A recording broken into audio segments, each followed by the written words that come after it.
Mga kasayan, share ko sa inyo kung paano mag-troubleshoot ng Motorstar 125. Ito siya kasayan, wala siyang kuryente. Ito yung kasayan, no? Dito ka kayo pupunta kasayan, ha? Ikutan mo. Ito yung siya kasayan, no?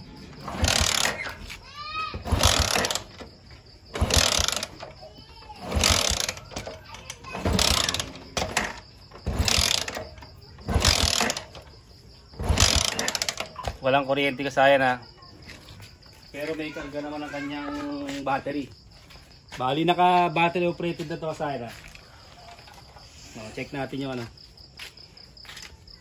Babaklasin lang muna namin lahat kasayan, yung upuan, yung tangke, tsaka yung mga cover. Babalikan namin kayo.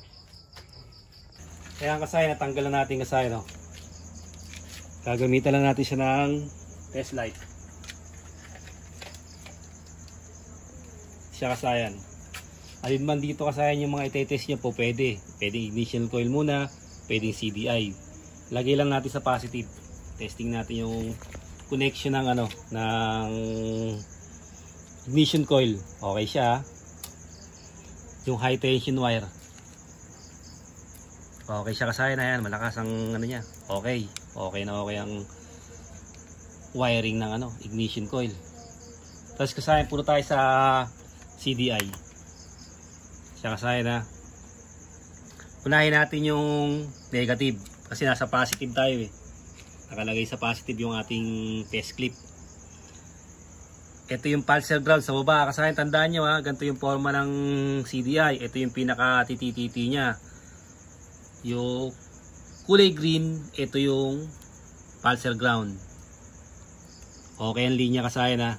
Yung black yellow, ito ang ignition coil. Okay ang linya kasayan. Itong sa may baba, yung red na may lining na black, yan yung accessory wire.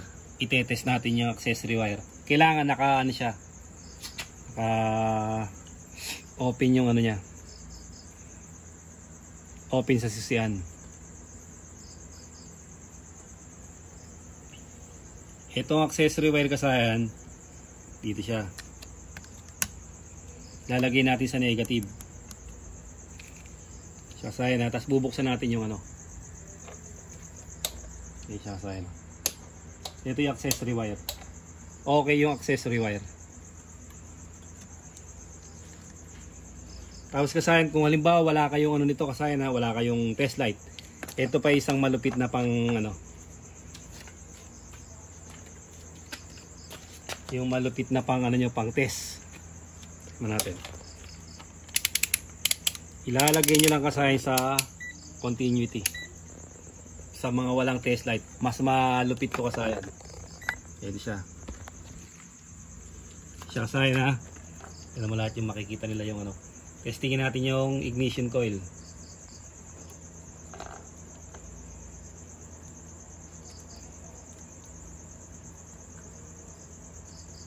Ito kasayan yung ignition coil, ha. Test natin yan. Ikaw tusok dito sa ignition coil. Magbabaser naman yan kahit hindi mo siya masyadong matutukan. Ignition coil natin, ha. Okay. Sa high tension wire,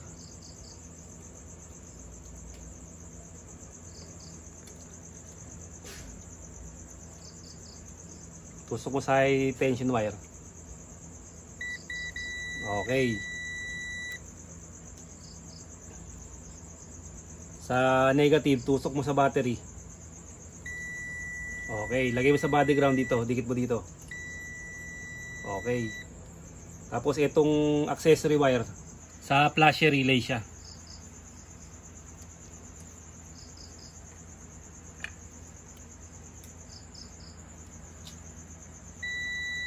Ayan siya kasayan.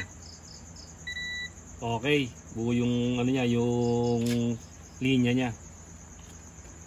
Tapos kasayan, dito na tayo sa menu, yung pag-test na ng pulser. Pag-test ng pulser saka ng ano, ng CDI.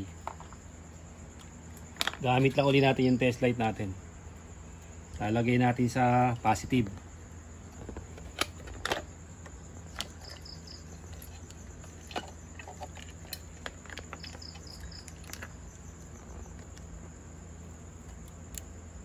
Siya kasayan ha. Tatanggalin natin yung ano, yung ating ano, yung high tension wire sa spark plug. Tapos ito, iano lang natin, didikit lang natin sa body ground. Tutusukin lang natin yung blue na may lining na white. Kahit saan dito kahit yung papuntang stator. Ganito siya kasayan, no? Sukin nyo lang siya kasayan, blue na may lining na white.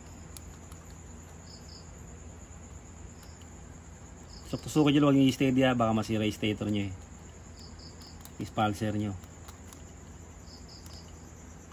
Kasayan, blue na may lining white o kaya dito. Wala siya kasayan na walang mi-spark.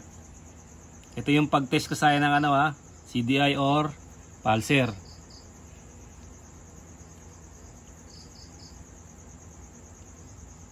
Blue na may lining na white. Kaya kasayan, wala siya kasayan ha.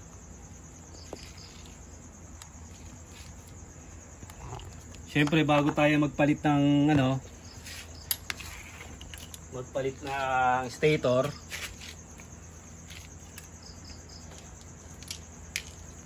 o ignition coil, pupunta tayo sa pinakamadaling palitan. Halimbawa kasayan, ito yung ano, yung nasira, ito yung pulser. Hindi na kagaya dati kasayan na bibili ka ng isang buong stator. Hindi na ngayon kasayan. Ngayon makakabili ka na ng pulser lang ang papalitan mo. Pag nasira naman yung inyong ano, yung primary coil, nakakabili na rin ng primary coil. Hindi kagaya dati laging isang buo. Kaya ang mahal ng ano, ng gastos. Ngayon kasayan, kung halimbawa nakabili ka nito kasayan, tapos hindi naman pala ito yung sira, okay lang yung kasayan, huwag kang mangamba kasi magkakaroon ka ng reserba na ano, na 4-pin CDI. Kung wala kang mahiraman na nagmomotor, mga tropa, pwede mo siyang i-reserba kung masira yung primary type mo, itong pinaka ano niya, yung primary coil, ito na lang ilalagay mo, hindi ka na magpapalit ng ganito, hindi ka na magpapabukas. Papa-convert mo lang ng katulad nito, 4-pin CDI. Ito yung ano niya, yung stator niya. O, ito yung pulser kasayan na ite-test natin sa pulser at saka yung ano, pulser at saka yung CDI. Ganito yung pag-test niya. Kailangan kasayan bubuksan muna natin yung ano, yung susian niya. Tapos kasayan ilalagay natin dito. Yan siya kasayan na, tapos positive ng ating test light clip. Yan kasayan na, kahit saan dyan sa dalawa. Ito siya. Yan kasayan na. Wala. Blue white. Aray ko. Wala kasayan na. Walang lumalabas sa blue white. Ito. Tsaka pa lang natin susubukan yung ano. Saka natin susubukan magpalit ng CDI. Ito siya. Kasi ang tinetest natin dito, dalawa na kagad siya. Pulser, saka ano na kagad to. Ito. Sayang ganun pa rin ha.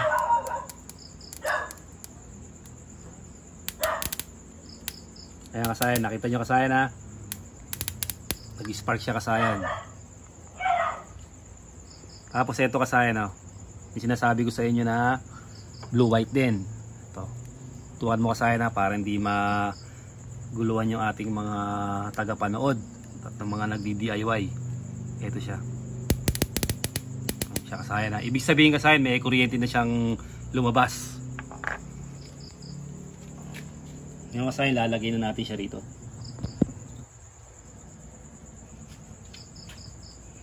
Pwede na natin siyang ilagay o pwede nyo muna siyang i-testing.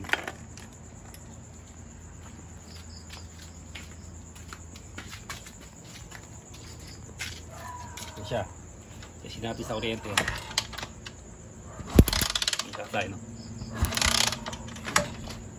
Napalabas natin kasayan yung kuryente. Pag nilagay na natin yan dyan kasayan, ayan na siya ngayon kasayan. Napalabas natin kasayan yung kuryente.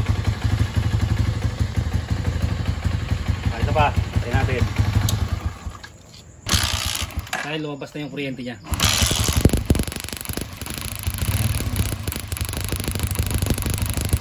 Ibig sabihin kasayan ng sira niya kasayan CDI.